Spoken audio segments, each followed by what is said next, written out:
Hello friends, इस video में हम देखेंगे तो रूस और समझिए कि रूस द्वारा यहाँ पे यूएन में वीटो कि रेजुलेशन एक लेके आया गया था। वहाँ पे रेजुलेशन हमास और फिर देखेंगे इजराइल के बीच में जो युद्ध चल रहा है जिसमें हमास द्वारा अटैक किया गया था।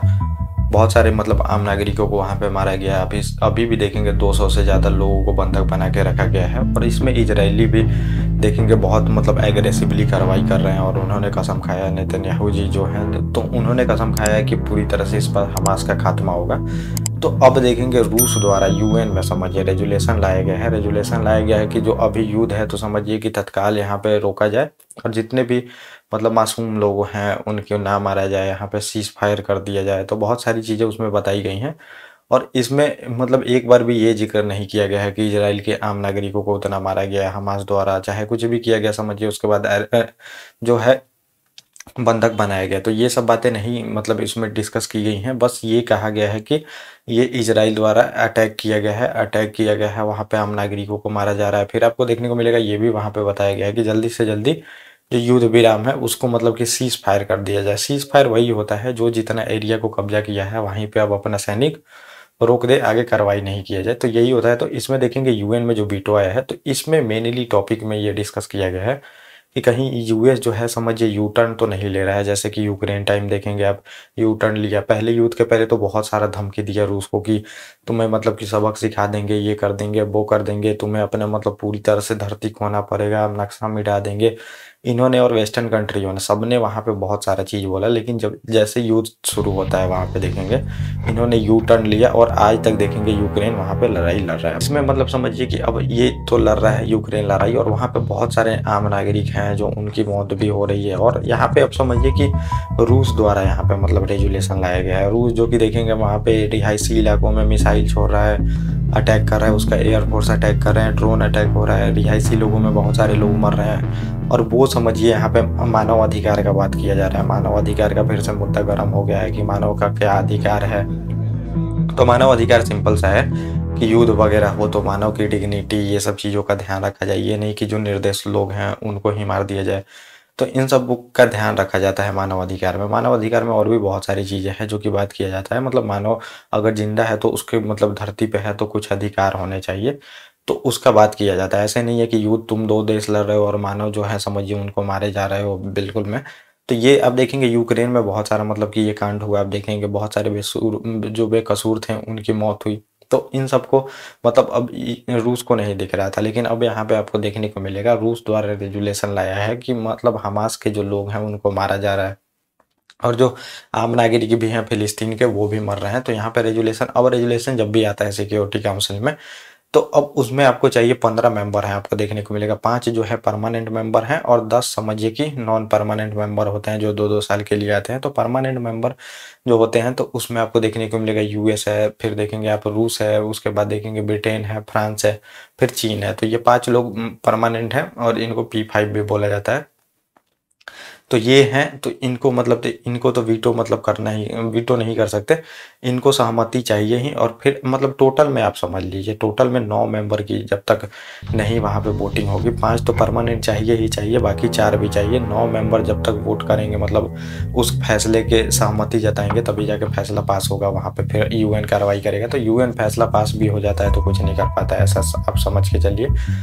तो वहाँ पे देखेंगे 4 लोगों ने ही सपोर्ट किया है रूस के रेजुलेशन को, तो यहाँ पे ज़्यादा लोग सपोर्ट नहीं किया है। और यहाँ पे बात किया गया है तो यूएस का यू टर्न लेने का। तो यूएस आप देखेंगे अपना व्यापारिक हित है, चाहे टेररिज्म को प्रमोट करना है, चाहे आप देखेंगे किसी मित्र जो उसका देश है उसका साथ छोड़ना है, चाहे आप देखेंगे कनाडा के टाइम में भी दो मुहा वहाँ पे बात कर रहा था, कभी यूएस कनाडा की तरफ तो पूरे झुका ही था, कभी इंडिया की तरफ भी बोल दे, कभी वहाँ भी, लेकिन सबसे ज़्यादा दबाव हमारे पे बनाया था उसने।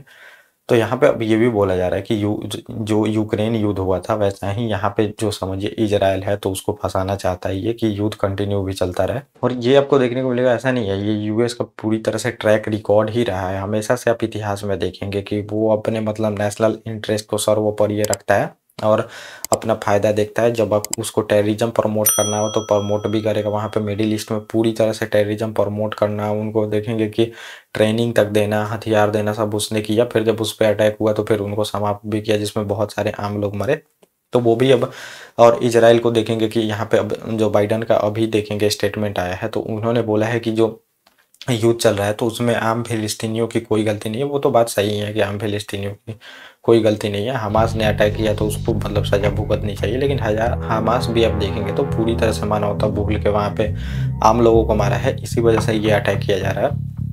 तो मतलब बाइडन ने बोला है यहाँ पे, और युद्ध के नियम का पालन करना चाहिए। अब समझिए कि जो एक टेररिस्ट ग्रुप है तो उसके साथ क्या आप युद्ध के नियम का पालन कर सकते हैं? तो युद्ध के नियम का पालन बहुत मतलब उसमें होता है कि आप बेदर्दी से नहीं मार सकते सैनिकों को। अगर वो सैनिक अरेस्ट कर सकते हैं तो उसको मारना नहीं है, फिर अरेस्ट करके उस देश को सौंप दिया जाता है। तो ये सब चीज़ें तो वो नहीं कर सकता है, क्योंकि एक टेररिस्ट ग्रुप के साथ आप समझिए कि जो युद्ध का नियम होता है, वॉर नियम, तो वो फॉलो नहीं कर सकते यहाँ पे। अब मतलब यूएस द्वारा बताया जा रहा है इसको तुम्हें फॉलो करना चाहिए।